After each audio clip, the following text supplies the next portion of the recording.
घूमते शिव कैलाश, गले में शिव के वासुकी, भाल पे चंद्र का ताज। कालों के भी काल है शिव महाकाल महाराज। शिव है जग के आधार, करते सबका उद्धार। शिव है जग के आधार, करते सबका उद्धार।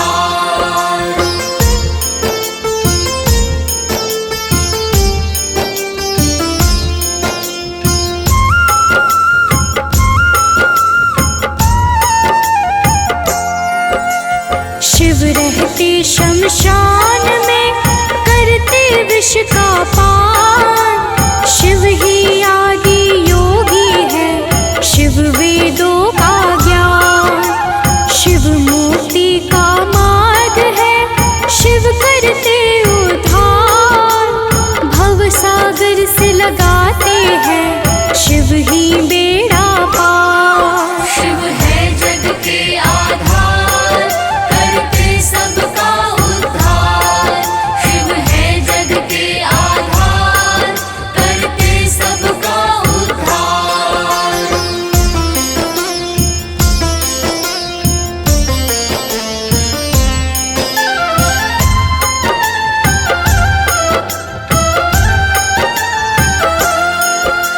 शिव करुणा के सागर है, शिव ही सकल विधान।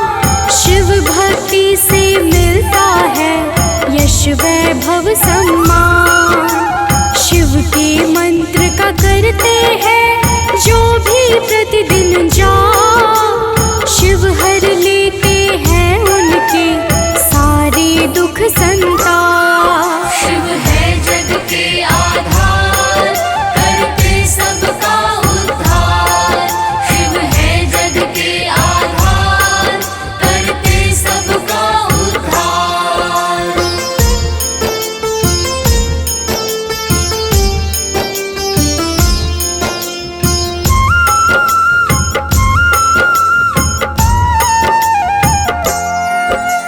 भस्म भभूत ही शिव का है, सबसे प्रिय श्रृंगार। परम पिता परमेश्वर, शिव है मोक्ष का द्वार। शिव ही भूत भविष्य है, शिव ही है वर्तमान। शिव ही सृष्टि संहार, शिव ही दया निधान। शिव है जग के आधार, करते सबका उद्धार। शिव है जग के आधार, करते सबका उद्धार।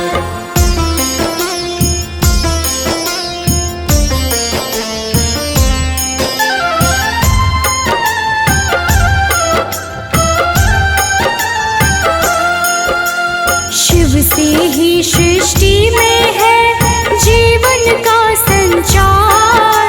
शिव सृष्टि का मूल है, शिव ही है ओंकार। शिव सम्यक स्वरूप है, शिव ही परम विज्ञान। शिव ही ध्वनि का कारक है, शिव ही है श्रीमान। शिव है जग के आधार, करते सबका उद्धार।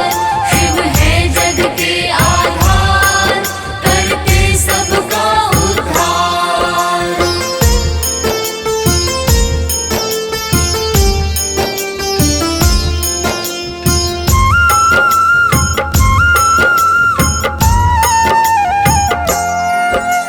शिव वेदों की वाणी है, शिव है धर्म का रूप। शिव ही है भूतेश्वर, शिव ही है अवधूत। शिव है घट घट के वासी, शिव ही शंभु सुरेश।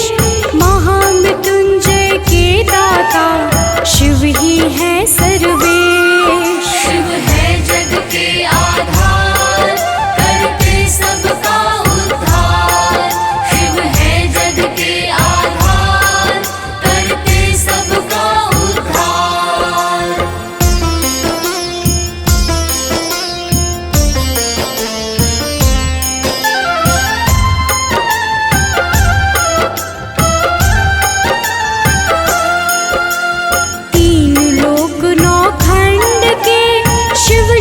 शंकर है स्वामी, शिव ही आदि अनादि है, शिव है अंतर्यामी। 12 ज्योतिर्लिंगों से करते जग कल्याण, सुर असुरों को देते हैं महादेव वरदान। शिव है जग के आधार, करते सबका उद्धार। शिव है जग के आधार, करते सबका उद्धार।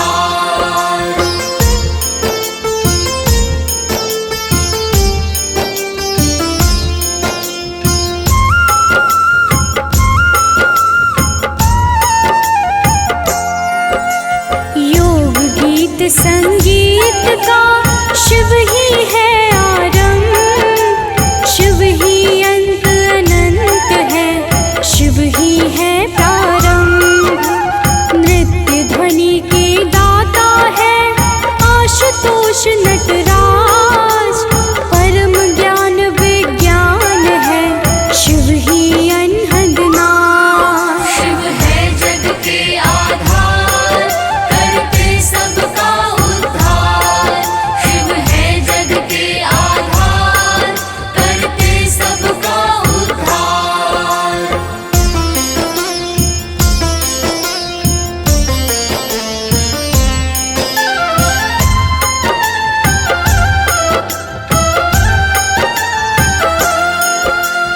रुद्र रूप में लेते हैं शिव धरती पर अवतार, सज्जन के कल्याण को आते हैं बारंबार। शिव शाश्वत परमेष्ठी, शिव है निराकार, शिव ही सत्व समाधि है, शिव ही रूप साकार। शिव है जग के आधार, करते सबका उद्धार।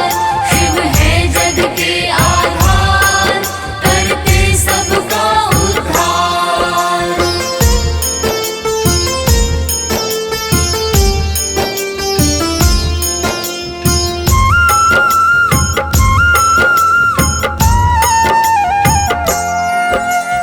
उमापति शिव रहते हैं गौरी माता के संग, रुद्राक्ष की मालाओं से लिपटे शिव के अंग। डमरू और त्रिशूल को शिव करते हैं धारण, शिव ही करता धरता है, शिव ही कृत्य कारण। शिव है जग के आधार, करते सबका उद्धार। शिव है जग के आधार, करते सबका उद्धार।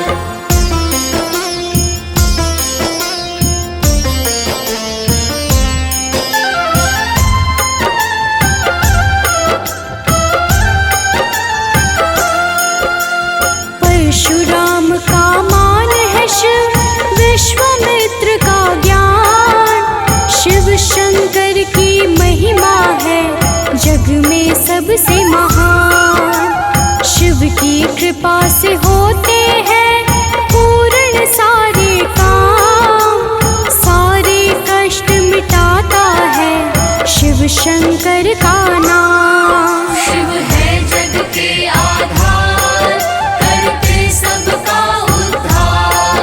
शिव है जग के आधार, करते सबका उद्धार।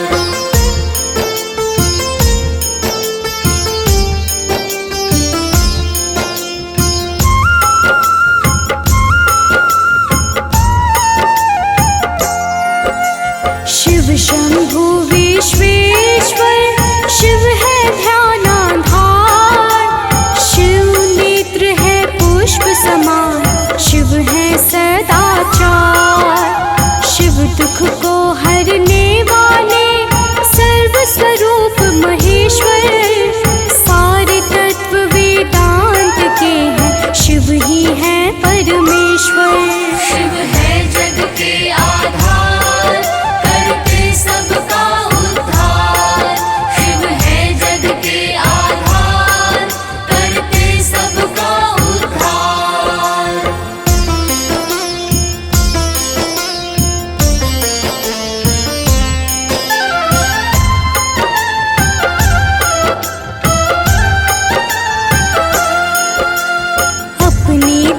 अस्त्र नेत्र से करते शिव संहार। ज्ञान गम्य है त्रिलोचन जग के मूलाधार। शिव ही सत्य स्वरूप है महानिधि पौराण। शिव ब्रह्मा और वेदों के उत्पत्ति स्थान। शिव है जग के आधार, करते सबका उद्धार। शिव है जग के आधार, करते सबका उद्धार।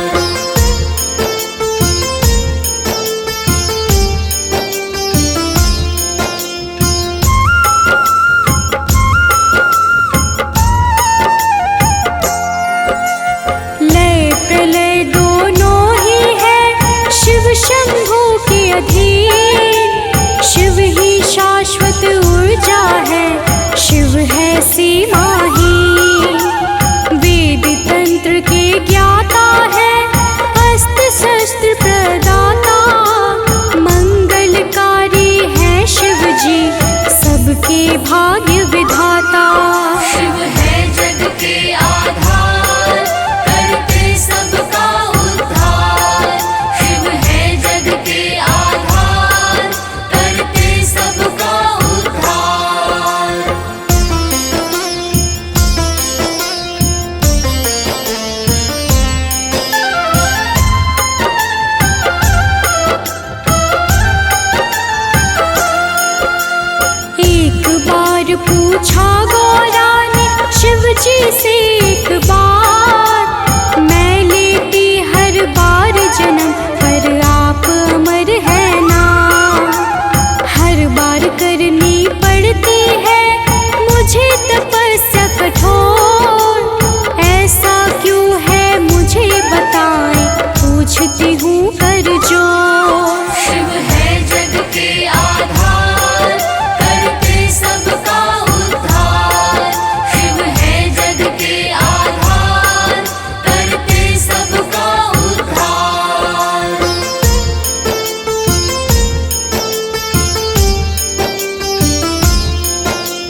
शंभू की महिमा है जग में सबसे निराली, सबका मंगल करते सदा रुद्र स्वरूप कपाली। शिव है जग के आधार, करते सबका उद्धार। शिव है जग के आधार, करते सबका उद्धार।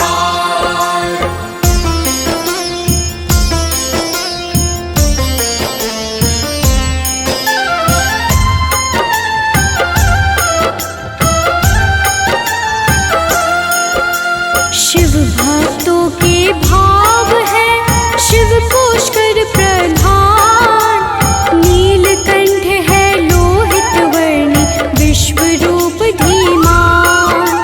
सभी पवित्र पुरुषों में शिव है सबसे श्रेष्ठ, कभी विचलित नहीं होते हैं शिव के विकट में। शिव है जग के आधार, करते सबका उद्धार। शिव है जग के आधार, करते सबका उद्धार।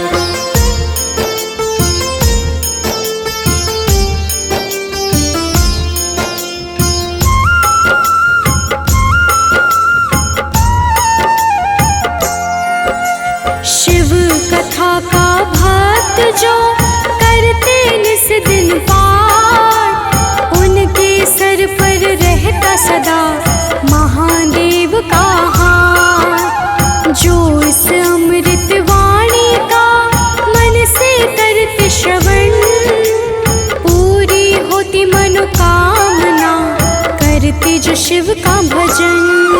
शिव है जग के आधार, करते सबका उद्धार। शिव है जग के आधार, करते सबका उद्धार।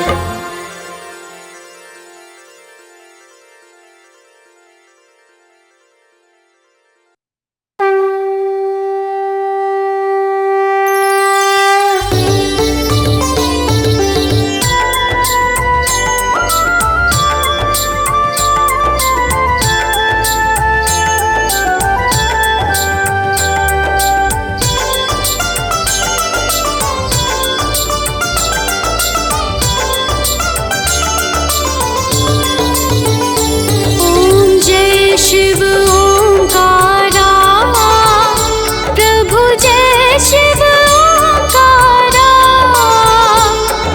ब्रह्मा विष्णु सदा शिव, ब्रह्मा विष्णु सदा शिव अर्धांगी धारा।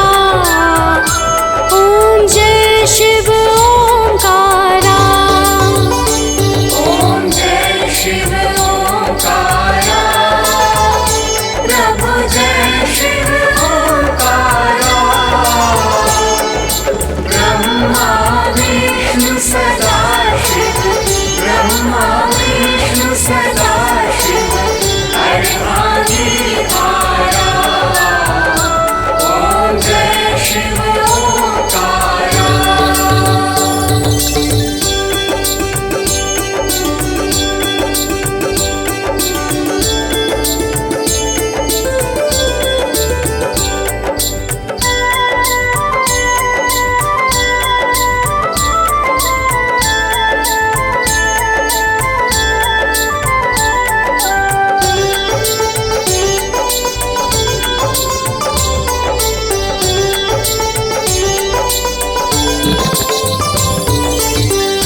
कानन चतुरानन पंचानन राजे, पंचानन राजे। हंसानन गरुडासन, हंसानन गरुडासन। वृषवाहन साजे। ओम जय शिव ओंकारा।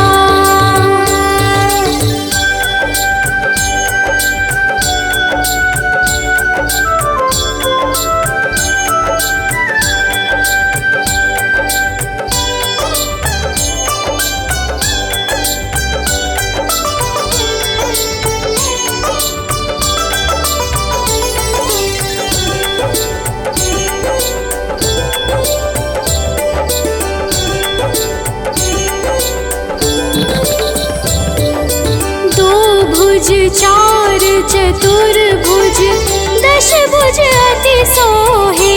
स्वामी दशभुज अति सोहे।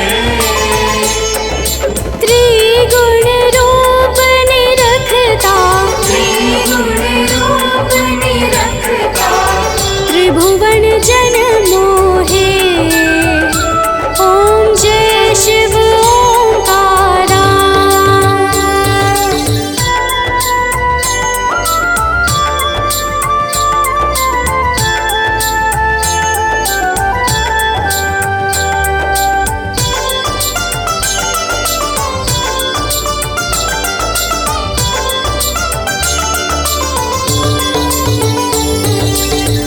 अक्षमाला बनमाला ऋणमाला धारी। स्वामी ऋणमाला धारी। चंदन मृग मद सोहे, चंदन मृग मद सोहे। भाल शशि धारी। ओम जय शिव ओंकारा।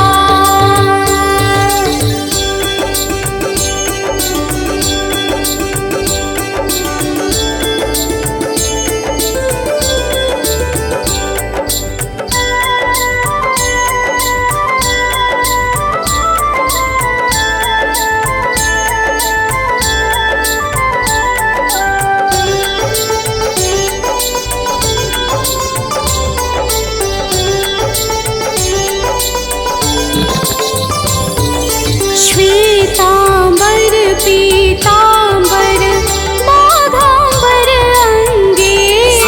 बाघांबर अंगे। सनकादिक गरुणादिक, सनकादिक गरुडादिक, भूतादिक संगे। ओम जय शिव ओंकारा।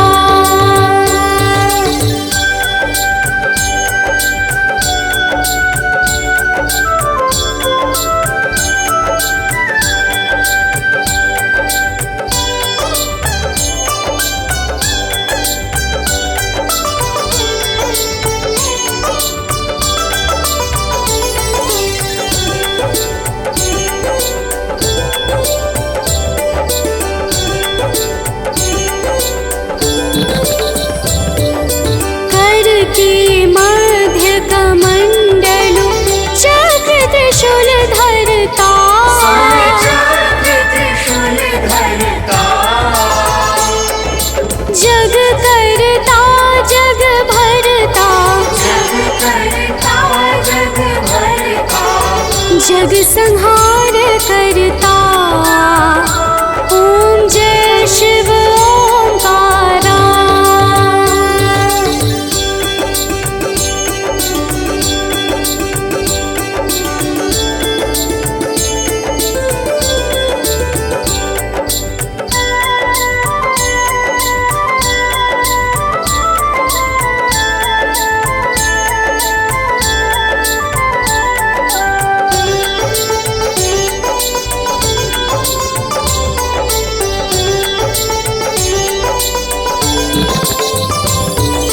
ब्रह्मा विष्णु सदा शिव जानत अविवेका। स्वामी जानत अविवेका, प्रणवाक्षर मध्य, प्रणवाक्षर में मध्य, ये तीनों एका। ओम जय शिव ओंकारा।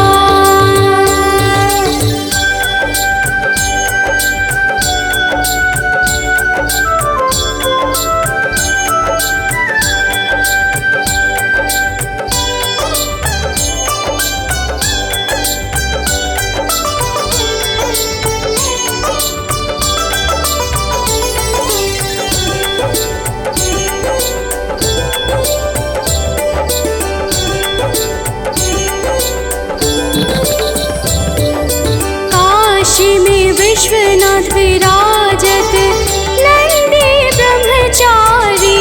स्वामी नंदी ब्रह्मचारी,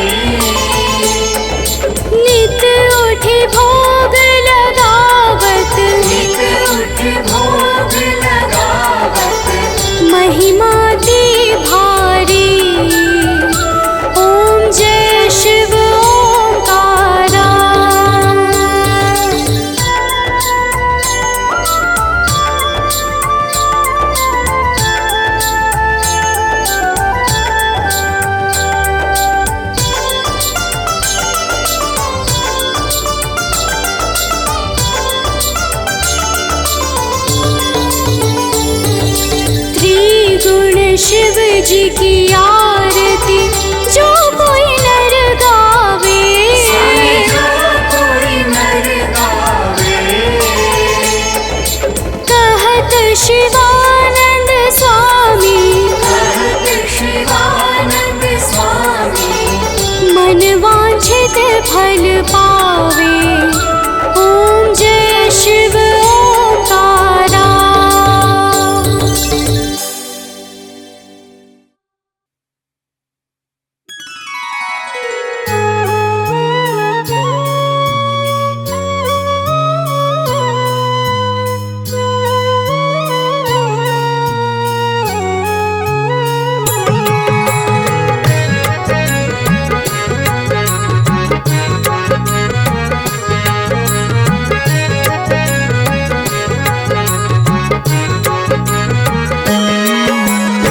मेरे शिव भक्तों, आज मैं शिव जी के संग पार्वती के विवाह का कथा सुनाता हूँ। राजा हिमांचल के घर माता भवानी उनकी पुत्री के रूप में अवतरित हुई। मैना माँ ने बड़े प्यार दुलार से उनका पालन पोषण किया। पार्वती जब बड़ी हुई तो नारद जी ने महादेव के संग उनके विवाह की मध्यस्थता की। माँ पार्वती तो सदा से ही शिव की अर्धांगिनी है। आइए इस रोचक शिव विवाह प्रसंग का आनंद प्राप्त करिए। एक बार प्रेम से बोलिए, बोलो शंकर भगवान की। कथा ये कहते हैं सब ज्ञानी, आज सुनो जी मेरी जुबानी। शंकर जी की है ये कहानी, शिव जी कैसे हुई भवानी। इनके ब्याह की कथा सुनाऊं, अद्भुत एक बारात दिखाऊं।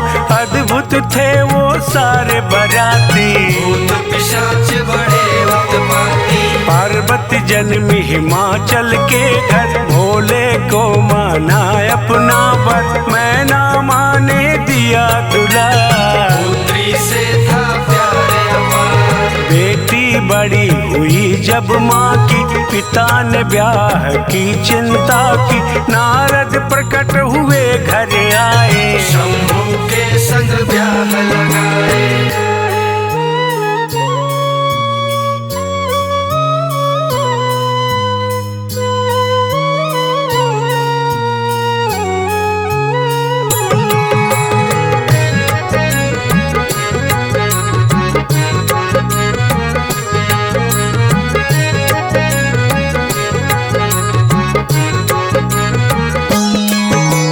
नाना प्रकार से सब समझाए, मैना को विश्वास दिलाए। फिर एक दिन बारात भी आई, हिमाचल दर बज सहनाई। भूत पिशाच बाराती आए, रस्ते में हुड़दंग मचाए।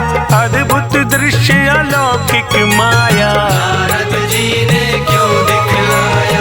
मैना मैया हुई अधीर, नारद धोखा किए गंभीर। ऐसा वर क्यों कर बतलाया, कौन जन्म का बैर दिखाया। कैसे इन संग पुत्री पेठाऊं, कैसे इन संग ब्याह रचाऊं। नाग करे फुफकार गरे में, बैल खड़ा है इनके परे में।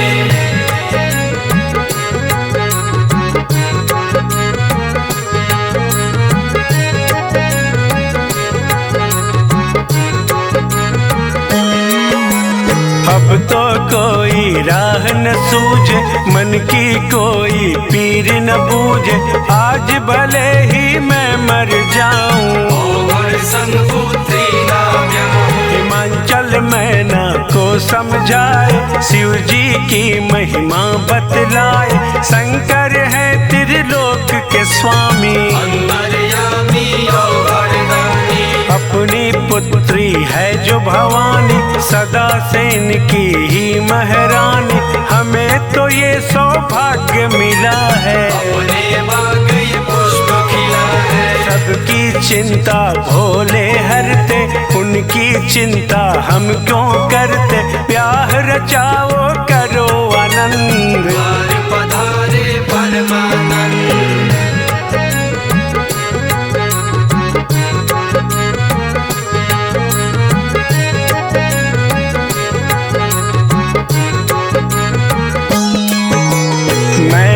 को फिर ज्ञान हुआ जी, शिव शक्ति का मान हुआ जी।